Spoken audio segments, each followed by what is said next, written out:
Hello, my name is Jennifer Terri and I make Philippine Travel Updates. COVID surge, lockdown. These are words we don't want to hear. We don't want to happen. No? It's like a nightmare. Well, there have been talks about this surge. You may be aware that in other parts of the world, in Europe, in the UK, there is a resurgence of COVID cases, diba? Tumataas na naman yung COVID cases nila. In the UK, you can see naman that they experience uptick in around January and then again in March. Although I can see here that it's slightly going down, but still that's an uptick, that's a surge. How about in the Philippines? On Omicron BA2, that's the sub-variant that is spread out in Europe, no?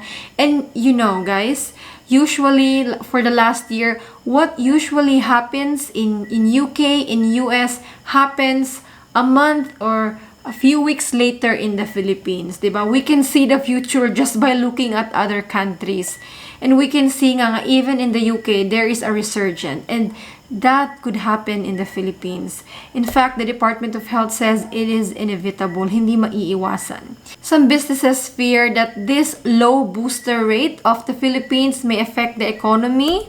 Although the country is now close to 70% of fully vaccinated, when it comes to booster shot, 44 million Filipinos still unboosted.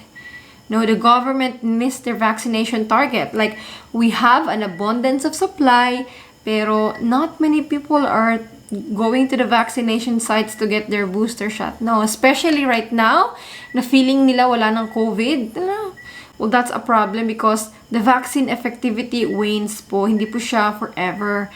According to Presidential Entrepreneurship Advisor, Sir Joey Concepcion, the immunity wall right now still remains to be high because a lot of people got vaccinated for the first quarter of the year.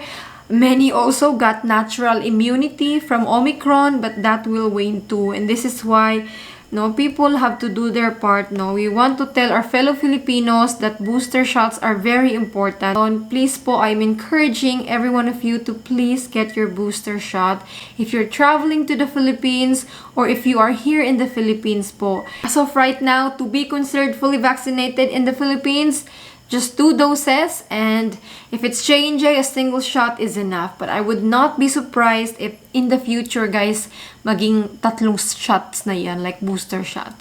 But for now, 2 dose pa rin. And some travelers have been messaging me, Jennifer. I was denied boarding, Jennifer. I had to rebook my flight. Why? Because they were just recently vaccinated. Congratulations. Guys, you have to wait 2 weeks, 2 weeks before traveling. You should receive the second dose if it's a 2-dose series or single dose vaccine more than 14 days before arriving in the Philippines. There has to be 14 days gap to be considered fully vaxxed. While domestic flights, I just wanna say it again po, Terminal 4 is now operating again. Started today, March 28. So flights na departure and arrival for AirAsia, AirSwift, and SebGo will operate there. If you have domestic flights, for example, your arrival is in Terminal 1 and then your domestic flight is in Terminal 4 or Terminal 3, please allow for gap, for ample time for your transfer. It doesn't really take that long yung transfer. Like from Terminal 3 to Terminal 4, if availing the bus, pwedeng mga 13, 8 minutes, 7 minutes. But of course, you have to consider mga lines and queues and timing kung meron na agad yung bus. What if you have to wait pa? So yun lang, guys. Please give an ample time from international to domestic. My suggestion is 3 to 4 hours. 4 hours at least would be best. You'll be more relaxed, hindi ka magmamadali, that you will surely catch that domestic flight. One foreigner reached out to us, Scott. Scott missed his domestic flight. He was flying with Qatar Airlines. That was in Terminal 3, but he had to go to Terminal 2 for his PAL domestic flight. The delays was immigration, and then something that I never thought was the line that was formed to get a taxi was another hour. 3 hours is not enough. You need about 4. Yeah, he missed his domestic flight because of the lines, and he availed a taxi instead of a bus, and he had to wait for the taxi.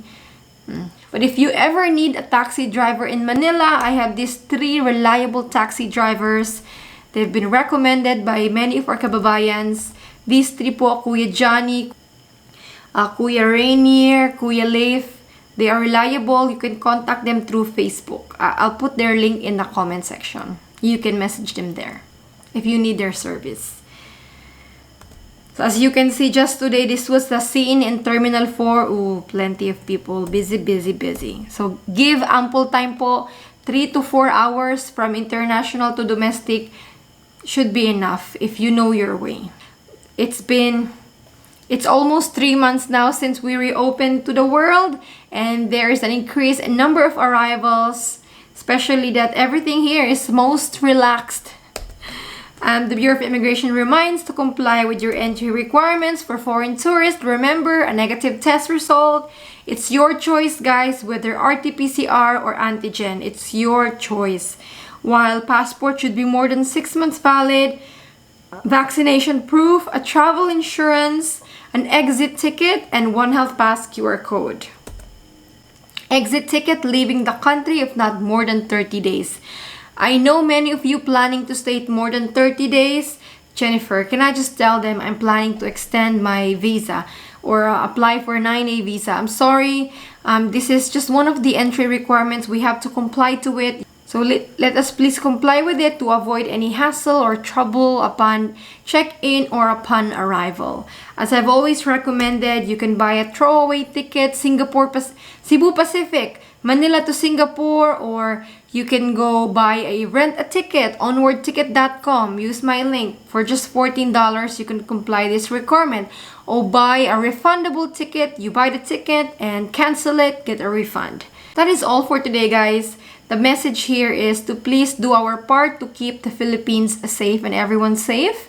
And for your domestic flight, please give an ample time of 3 to 4 hours of layover, especially if this arrangement is new to you. And then please comply with all your requirements. For former Filipinos, negative test result po, your old Filipino passport or birth certificate or marriage certificate for your spouse, a travel insurance, passport should be more than 6 months valid, one health pass QR code. Well, for Filipinos, negative test result po, antigen or RT-PCR, nasa sa inyo po yan kung ano po yung swak sa inyo. One health pass QR code at vaccination proof kung vaccinated. Kung unvaccinated, pwede pa rin umuwi sa Pilipinas. Pilipinas po, tatanggapin pa rin kayo. You have to, kung non-OFW, kailangan ng pre-book quarantine hotel ng 5 nights. Kung non-OFW. So, this is all for this update for today po. Stay safe and God bless you. I will let you know if there's any more changes. Stay blessed. Bye.